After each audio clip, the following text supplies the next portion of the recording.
okussa mu nkola ebyo by'ayagala Allah subhanahu wa ta'ala n'ebyo byonna bye yeewala.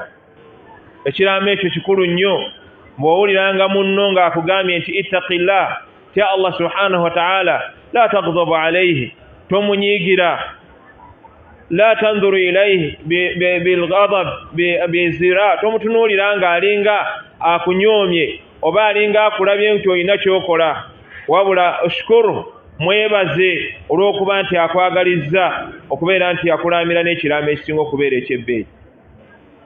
Allah subhanahu wa ta'ala bw'aba ayogera ku bukulu bwa taqwa ajogerako ebintu bingi, aga waman yattaqillah, omuntu atya Allah subhanahu wa ta'ala yaj'al lahu min amrihi yusra, Allah amuteera obwangu mu nsonga ze zonna. waman yattaqillah, omuntu atya Allah subhanahu wa ta'ala yaj'al lahu makhraja, Allah amuteera obufulumiro awo wonna waaba azitoowereddwa. waman yattaqillah fahuwa hasbuh, omuntu atya Allah subhanahu wa ta'ala Allah amumalira.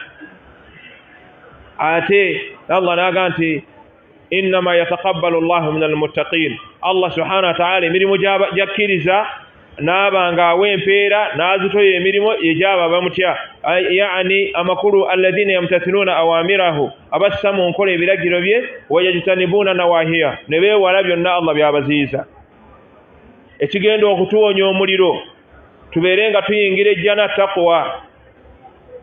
Allah subhanahu wa ta'ala gamba wa in minkum illa wariduha, teriyo omumwe okujjako ekkuba erimutwala mu jjana ligenda kubeera liri ku muliro. Sirat madrubu ala matni jahannam, sirat ekubiddwa ku mugo gwa jahannam. wa in minkum illa wariduha, buli omu kwagenda okuyita. Kana ala rabbika hatman maqdiya, bwatyo Allah bwe yasalawo ti abagenda okuyingira ejjana ekkuba eribatwala mu jjana ligenda kubanga liri ku mugongo gwa jahannam. Thumma nunajji alladhina ttaqaw, lwanyuma Allah agenda kubeera nga awonya abo abaalinga kuno ku nsi nga bamutya nga bassa mu nkola ebiragiro bye. wa nadharu adh-dhalimina fiha jithiya, leka aleke abalyazaamaanyi nga bavuyiza mu muliro. N'olwekyo muganda wange naawe mwannyinaze, usi nafsi wa iyyakum, naamira omwoyo gwange n'egyammwe okubeera nga tutya Allah subhanahu wa ta'ala, ng'okutya Allah subhanahu wa ta'ala yentanda yokka egy'otukuuma kuno ku nsi nga tuli bulungi, atuuke mu maaso ga Allah nga tuli abantu abasiimiddwa abagenda okuyingira ejjana. Barakallahu li wa lakum bil Qur'an al-azim wa nafa'ani wa iyyakum bil ayati wa dhikri al-hakim. إنه تعالى بر غفور رحيم فاستغفروه إنه هو الغفور الرحيم وهو البر الكريم.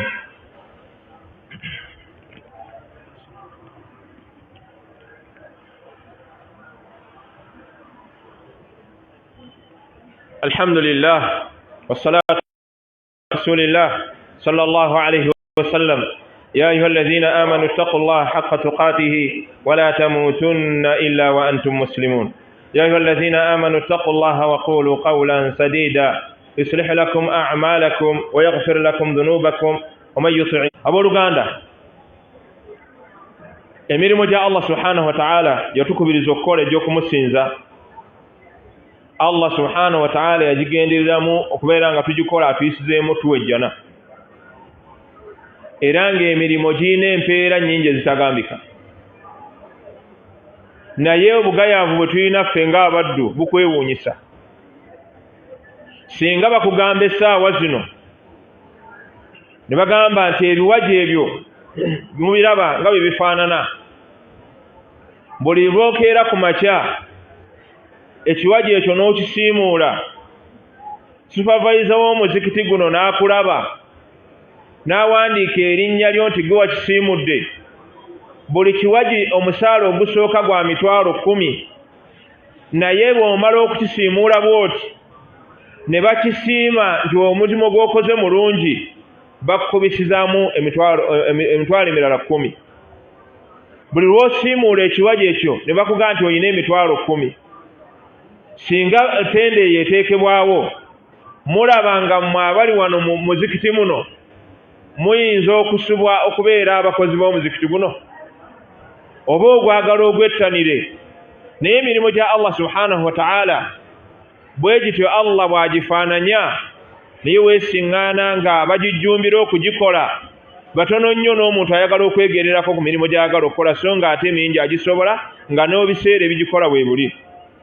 Allah subhanahu wa ta'ala emirimu gyonna gye yatulaalikako yagituteekako empeera ezitandikirwako. Atugamba mu suratul An'am man jaa bil hasana, oyo yenna akola ekirungi ewa Allah subhanahu wa ta'ala, omulimu gwakoze ne gukkirizibwa ng'atuukirizza ebisaanyizo ebikkirizisa omulimo. Ebisaanyizo ebyo bye tumanyi obulungi oba batabimanyi bye tubibajjukiza tetuyinza bigaziya. Bisaanyizo bisatu: ekisooka mukkirizo wannamaddala, ekyokubiri mukhlisan lillah, akoze ku lwa Allah subhanahu wa ta'ala, ekyokusatu muttabi'an li rasulillah, agoberera ekitiibwa nabbi waffe Muhammadin sallallahu alayhi wasallam.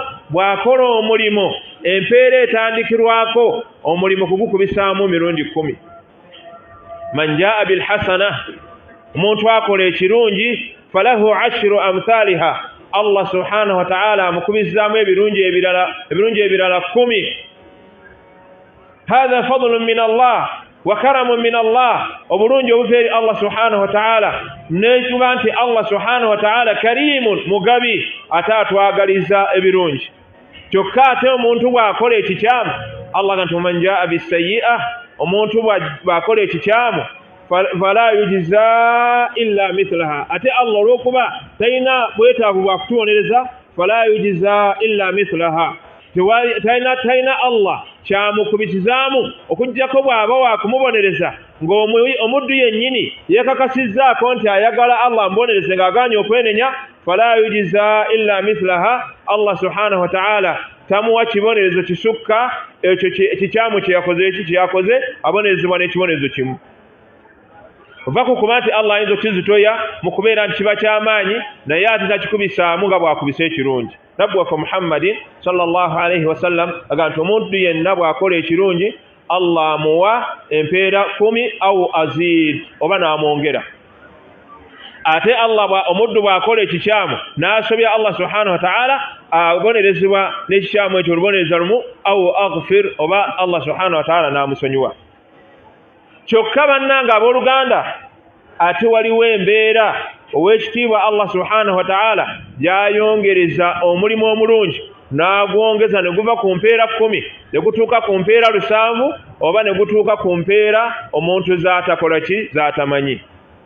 Ekyo nno nga kisinziira ku mbeera 5, olw'okuba nti obudde bufunda, embeera ezo ŋŋenda kuziyisa mu bufunze, naye muganda wange naawe mwannyinaze teekayo obwongo, embeera ezo ziwulirize, obeere nga tosubwa, obeere nga tofiirwa, ofune ebirungi ebitagambika mu maaso g'owekitiibwa Allah subhanahu wa ta'ala. Embeera 5 zisinziirwako, Allah azisinziirako n'ayongeza omulimo ne guva ku mpeera 10 ne gugenda ku mpeera 7, okuba ne gugenda ku mpeera omuntu z'atakola ki, z'atamanyi, z'agenda okusinkana wa Allah subhanahu wa ta'ala. Embeera esooka al-aamilu nafsuhu, omukozi yennyini gw'omukozi akola omulimo. Ffenna abali wano abagenda okusaala esswala eno eya jjuma, empeera ze tufuna olwaleero si ze zimu. Naawe oyinza okukikakasa. Kakati nze azze ng'obudde butambuddeko nga imamu bwe muwulidde abadde ayogera, nnyinza okuba nga nfunye eŋŋamiya. Mu jjuma eno nnyina eŋŋamiya sigirina, naye waliwo eyafunye empeera nga za ŋŋamiya, waliwo eyafunye ez'ente, waliwo eyafunye ez'embuzi, waliwo eyafunye ez'enkoko, waliwo eyafunye eggi, waliyo avuliddemu awo awo wakoze eki, wamusubye ng'ate agenda kufunira walala.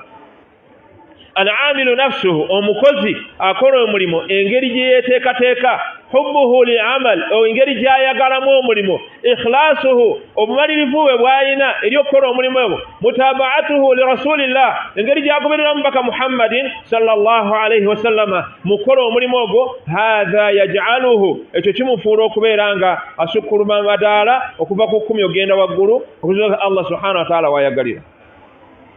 Embeera ey'okubiri al-amalu nafsuhu, omulimo gwennyini ogukolebwa. Emirimu gye tukola gya mirundi 2, waliwo gye tukola nga ffe tugyekolera era nagyo gya nkizo. Nabbi waffe Muhammadin sallallahu alayhi wasallam yagaa nti kullu amali ibn adam, omulimu omuddu gwakola ng'agwekoledde amanyi nti agufunamu ebirungi 10 ila 700 dhif, okutuuka ku mpeera lusaamu naga nti illa sawm okujjako okukola ki okusiiba fa innahu li okwo kwange wa ana ajzi bihi nze nkusasula Allah yamanyi kyakusasula innama yuwaffa as-sabiruna ajrahum bighayri hisab Allah abagumiikiriza ne banywerera ku ddiini ye ne bagumiikiriza ku bizibu ebiriwo n'okusoomozebwa okwenjawulo Allah abagabirira n'obugumiikiriza nabwo buyina empeera ezitakola ki zitagambika ne wabaawo ate omulimu omulala nga bw'ogukola emigaso gyagwo ne gibuna eri abasiraamu ate ofuna ne bw'oba nga gw'ovudde mu nsi osigala ofuna ogwo mulimu nnabbi waffe Muhammadin sallallahu alaihi wasallam yogerako nti idha mata al-insan omuddu bw'ava mu bulamu obw'ensi inqata amaluhu ebyabadde yeekolera bikutukawo ne bizingwako byabadde yeekolera ye kennyini bizingwako illa min thalathin asigala agobolola mu nsonga ssatu asigala agobolola mirimu gya miteeko esatu sadakatun jariya sadaka ekulukuta yateekawo omuzikiti n'aguzimba n'aba nga tagulinaako n'amateeka ye n'agulekawo abantu basaaliramu ejjuma basaaliramu essala ezaabulijjo empeera zaafuna kati omuzikiti guno singa guliko eyawaayo ne guzimbibwa guno olowooza afuna kyenkana ki abagagga mwe bali bano mwe tusadde mwe muli nga balina ensimbi ezizimba emizikiti egiwera abazimba zaakeedi mwe bali naye nga tasobola kulowooza kuzimba muzikiti guteekawo aguzimbe yekka era ne bakuba emiranga nga beetaaga gya mizikiti naye yeefuuliramu abo yeeteekamu abo abasasula 1,000 oba 1,000 naye ng'ensimbi zaalina ku akawunti tusobola okuzimba omuzikiti okwekotoggola okufaanagana bwe kutyo abantu bakulina naye ng'ekireetera okubeera bwe batyo nga tebamanyi nsonga ki oba valiyu eri mu kukola mirimu gya kusinza Allah subhanahu wa ta'ala.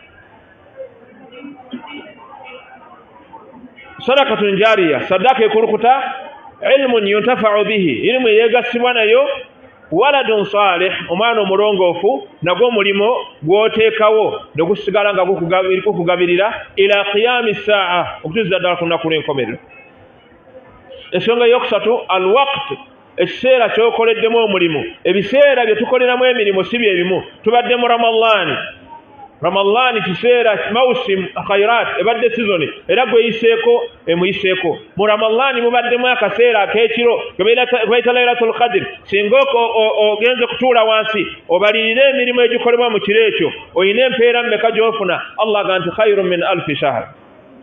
Tulinayo ekiseera ekirala kijja mu maaso eky'ennaku 10 ezisooka mu mwezi gwa Dhulhijja era ekyo mukyetegekere Allah gw'anaateekawo nga mulamu nabbi waffe Muhammadin sallallahu alayhi wasallam atugamba nti ma min ayami العمل الصالح فيهن أفضل وأحب من هذه الأيام العشر تري ينكو zikolebwamu mirimo zisinga kubeera gya value zisinga kubeera nga zisasulwa empeera nnyingi min hadhihi al-ayyam al-ashar okumirimu egikolebwa mu nnaku ezo 10 ezisooka mu mwezi gwa Dhulhijja. Basahaba baabuuza omubaka Muhammad sallallahu alayhi wasallam ngati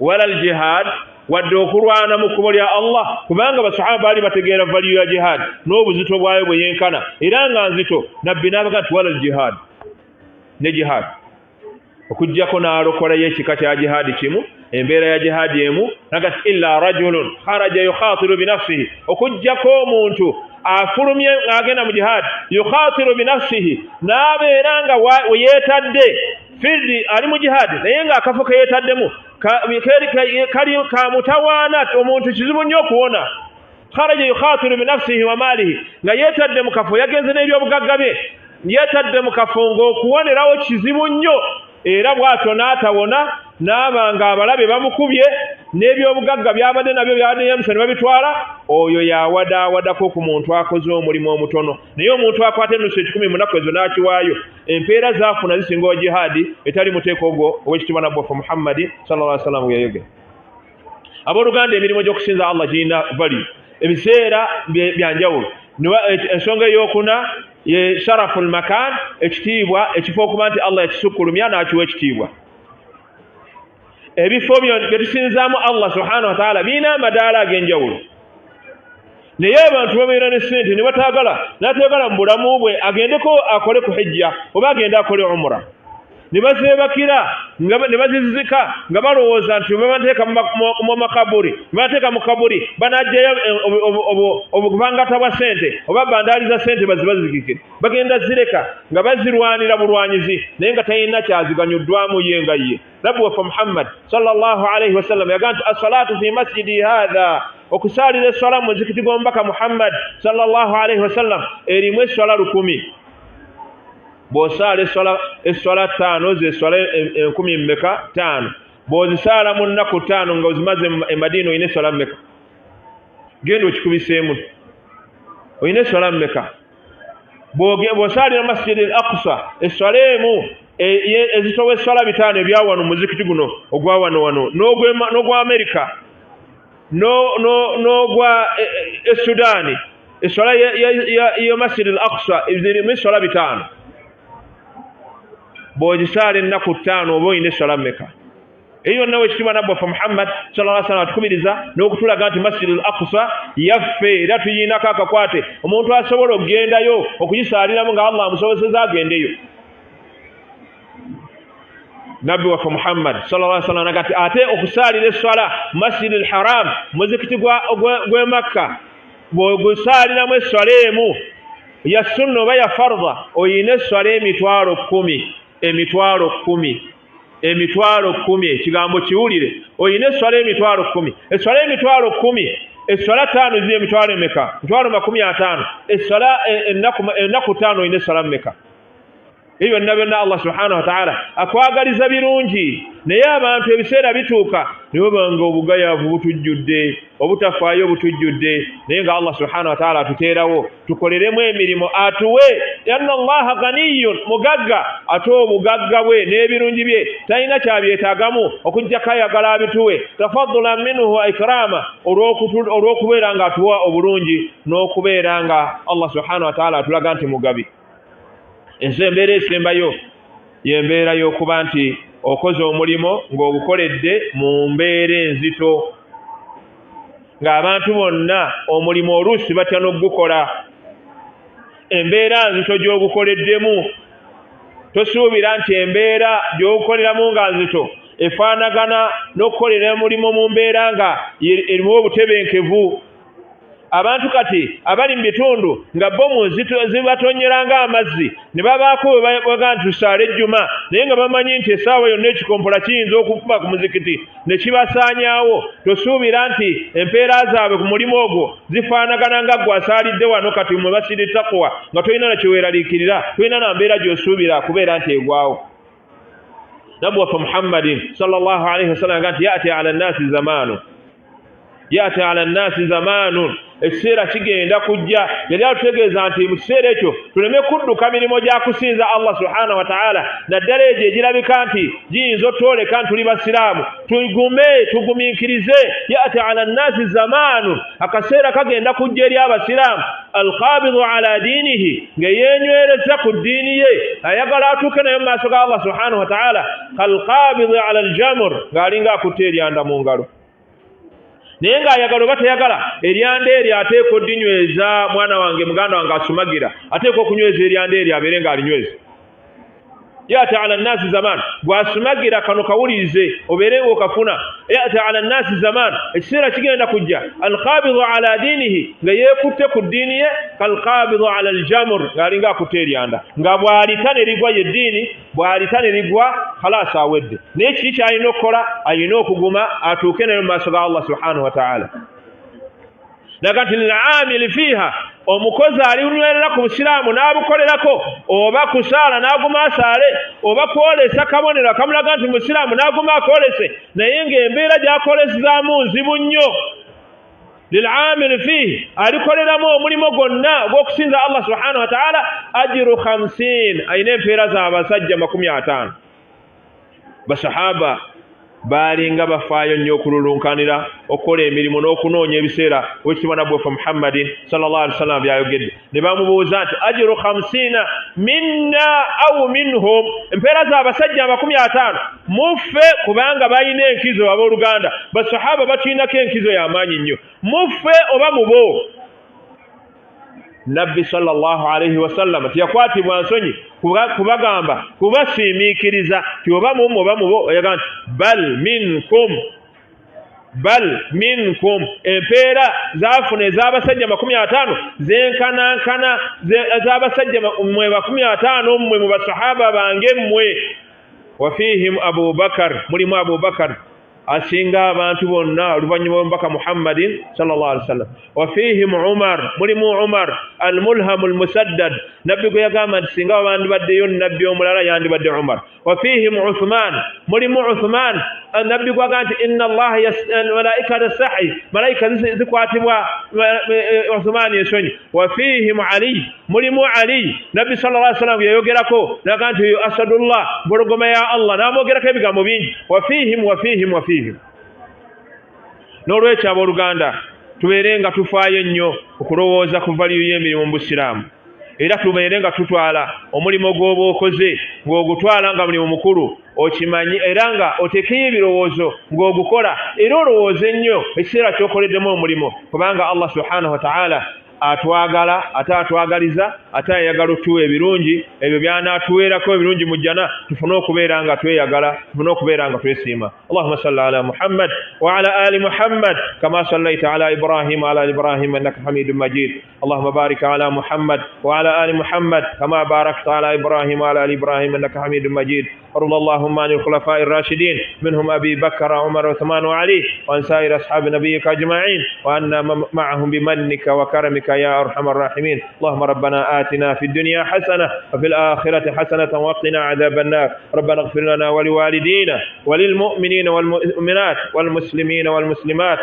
الأحياء منهم والأموات برحمتك يا أرحم الراحمين اللهم حبب لنا الإيمان والعمل الصالح وزينه في قلوبنا وكره إلينا الكفر والفسوق والعصيان واجعلنا من الراشدين واجعلنا من عبادك الصالحين ربنا اغفر لنا والوالدين وللمؤمنين والمؤمنات والمسلمين والمسلمات الأحياء منهم والأموات برحمتك يا أرحم الراحمين اللهم من أرادنا أو أراد بديننا من أرادنا بشر فاردده ومن أكادنا فأكده اللهم إنا نجعلك في نحور أعدائنا ونعوذ بك من شرورهم اللهم إنا نجعلك في نحور أعدائنا ونعوذ بك من شرورهم اللهم عليك بهم فإنهم لا يعجزونك اللهم انزل عليهم رزقك وعذابك اللهم انزل عليهم رزقك وعذابك اللهم انزل عليهم رزقك وعذابك يا ذا الجلال والإكرام يا ذا القوة المتين يا حي يا قيوم يا فرد يا صمد برحمتك نستغيث ربنا أفرغ علينا صبرا وثبت أقدامنا وتوفنا مسلمين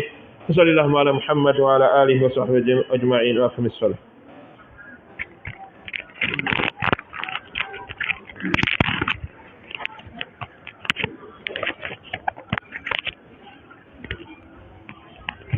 الله أكبر الله أكبر أشهد أن لا إله إلا الله أشهد أن محمدا رسول الله حي على الصلاة حي على الفلاح قد قامت الصلاة قد قامت